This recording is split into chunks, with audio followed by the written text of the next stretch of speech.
A lot of people have asked me this week if you have to have a sponsor in order to move through the 12-step process. The answer is no. So if you go through the 12 steps, I mean, if you read them, that is the whole list of things that you have to do in order to satisfy the 12 steps. None of them say get a sponsor. And in fact, if you're not familiar with them, read them. Even if you're in a 12-step program and going to meetings, if you don't know what the 12 steps are, or even if you do, get familiar with the list and recognize that's the whole entire list of things you have to do in order to satisfy the 12 steps and to receive the promises that they make to you. Anything that's not on that list is not something that you have to do. So sponsors are a big part of 12-step programs. They're not a requirement of the 12 steps themselves. So I'll tell you that for me, I used 4 different sponsors across about 18 months. I thought I would use one forever. That was my understanding of the program. You come in, you get a sponsor, and you just have one forever and ever and ever. Well, I had done the 12 steps by myself a couple years earlier before coming back into a 12-step program because I totally hit rock bottom. I was feeling suicidal and I was like, life or death here, I gotta get in and get some help. So I had done the 12 steps by myself and I'd gone through steps 1 through 9, and when I went through them, I know I did them right. I know I did them right because I had the most beautiful spiritual experiences. They were amazing. If you have questions, contact me. I'll be happy to tell you more about it or create another video, but I know I did them right. Then after I went through those first 9 steps, so those were really checklist oriented, like do this and then do that and then do that and you'll know you're done. Very checklist oriented. So you could go through those, just go through the 12-step book and like you can get through those. But then you move into what's called the maintenance steps, steps 10 and 11 and 12, and you're supposed to do those every day pretty much for the rest of your life. I'll explain to you why. The 12 steps are kind of divided into 2 phases, so I like to compare it to a hoarder's house. If you wanted to do an intervention for a hoarder, the first thing you do is show up with like a box of big black trash bags, start collecting garbage, and then throwing it away. Well, doing that deep clean is one part of the process. The next part is, well, the hoarder is the one who has to come back and live in that house. In order for them to maintain a clean house, they have to learn the skill of daily pickup. So the first 9 steps are like doing that great big deep clean of a hoarder's house. Then steps 10 and 11 and 12 is kind of like the skill of daily pickup.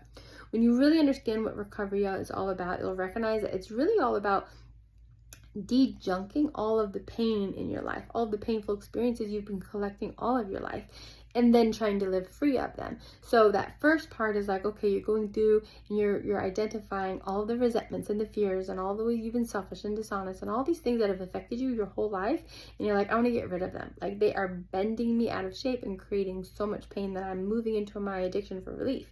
But then in order to stay addiction free, now you have to make sure they don't reaccumulate. So every day you have to be on the lookout for the pain that's coming back into your life and keep letting it go and keep letting it pass through you so that it's not building up over time, because if it continued to build up over time, well, then you'll be back in the situation you were in the beginning. And I didn't know how to do 10 and 11 and 12. Like I said, steps 1 through 9, very checklist oriented, okay. But then when I got to 10 and 11 and 12, I didn't have anybody to explain it to me the way I'm explaining it to you. I didn't really understand what the point was, what I was doing, not really. And so at that time I was like, I don't know what I'm doing. And then I just went back, and doing things the way I was. I didn't stay recovered by any means at all. I didn't get recovered at all at that time, but then I hit rock bottom, came back into a 12-step program. I did get connected with a sponsor, and then that, I ended up working with 4 different sponsors over about 18 months. I wanted to work with a sponsor because I knew I didn't know how to do 10 and 11 and 12, and I needed the accountability. I needed somebody to be watching over what I was doing to make sure I was doing it consistently. And I wanted accountability. I did get that. I also got some other things I hadn't planned or bargained for because none of my sponsors were recovered. I didn't know that. It became really apparent to me as I went through 4 different sponsors, and there was no drama. It was like the first one, we had scheduling conflicts. The second one, she left the program. So there wasn't like drama. It wasn't like we were breaking up and dumping each other. It just, they passed through my life. And so then when I used them, all 4, I started to realize like, oh, they're not recovered. And I didn't realize they weren't recovered really until I was fully recovered, because I was like, how come they didn't tell me this or that? And then I was like, oh, they didn't tell me because they didn't know. But also, like, once I was recovered and looking back at some of the things they were asking me to do, I was better able to recognize how they actually inhibited my progress. And they actually held me back from going faster than I maybe would have. Maybe, and I don't know, I don't even know what to say, like would have, if they, I don't know, because they weren't recovered, but I wasn't recovered yet. My journey was my journey.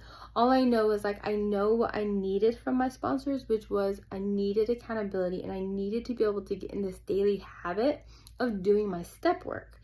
And so there were other things that came along with that because I chose to use sponsors who weren't recovered. I didn't know they weren't recovered. There's so much that they asked of me that kind of wasn't appropriate, that didn't serve me, but they did help me to get that accountability. Now, what I would hope for everybody moving forward is, how can you still get that accountability? How can you still work out, getting into the habit of doing those maintenance steps 10 and 11 and 12, to make sure you're practicing those every day so you can truly get the benefit that they are. And they are, like, that's where I found my recovery and my healing. Once I understood, like, there's so much I came to understand as I did those maintenance steps, things that nobody else has been able to really explain to me, but now I understand so well. And so I just want to say that, no, you do not have to have a sponsor. I was served by having a sponsor. I'm grateful for the service those women gave to me, but especially, like, I needed help with the accountability and getting it as a habit. But now, knowing what I know, especially now, better able to recognize, like, whoa, these sponsors brought in some other things into my life that really slowed me down and really inhibited me. If I hadn't changed sponsors from that first one to the second one, some of those first things would have followed me through my whole program and kept me stuck. That second sponsor, if she hadn't left the program and I was ready, to move on to a new sponsor, if she and I had stayed together, there were things she was asking me to do, I don't think I ever would have recovered. That third one, I don't know that I ever would have recovered, but by the grace of God, like, she was someone who came and passed through my life. So I look at those 4 women not as 4 different conversations I was having, or even 4 different relationships. I kind of look at those as, like, one long conversation I was having with God. And every time he wanted me to learn something new, he brought someone else into my life. And I did learn something valuable from each sponsor. And I'll say, you can trust the journey that you're on. I think the safest answer for you is going to be the one that makes you feel safe. Or the right answer is the one that makes you feel safe. So if you feel like you have to have a sponsor, try one. And then when it no longer feels safe, or if you have concerns, or if you're not sure it's the right fit, like, move on and just trust that some of the things that you'll use at the beginning of your program or at different times and different seasons of your recovery, you might not always use. In the beginning, I loved to go to meetings. There's one meeting specifically at 10 o'clock every night. I would turn it on. I would wash dishes. I did use a sponsor in the beginning. I did do some outreach calls and stuff. There were just some things I did in the beginning that, as I progressed through my program and got my feet more steady under me, I didn't use anymore. I didn't feel like I had a need for them or a use for them.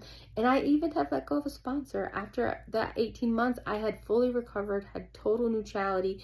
I was in a really solid place. I recognized that my sponsor was becoming more controlling as I was starting to sponsor other people. She was getting her sponsor involved in our relationship. And I'm just like, you know what? Like, me and God, we've got this from here. Like, thank you for your service, but I'm going to go on it on my own. I appreciate you being the training wheels you've been, but now I'm okay. And after that, there were times that I was like, oh, maybe I do need a sponsor. I was still kind of trying to work things out, but it's been over 2 years, well over 2 years now, since I stopped using a sponsor. And in a lot of ways, I kind of feel like I've graduated from those early days of recovery, and a lot of those tools I used in the beginning that did serve me and did have some value, I've kind of graduated, and my program, the way I live, it's tight. It is so tight. And it's okay. Different things have served me at different seasons. So if you feel safest using a sponsor, try it out. See what you think. But it is not necessary. And my best advice I could give you is make your way to God. He'll know what to do with you, and he'll help you know what to do next, not only now, but as you continue in your program. I hope that helps helpful. Feel free to sign up for my daily newsletter if you want more tips and tricks like this. I'm always trying to put out more content and information to help you know how to move through your recovery process in a really safe and comfortable way.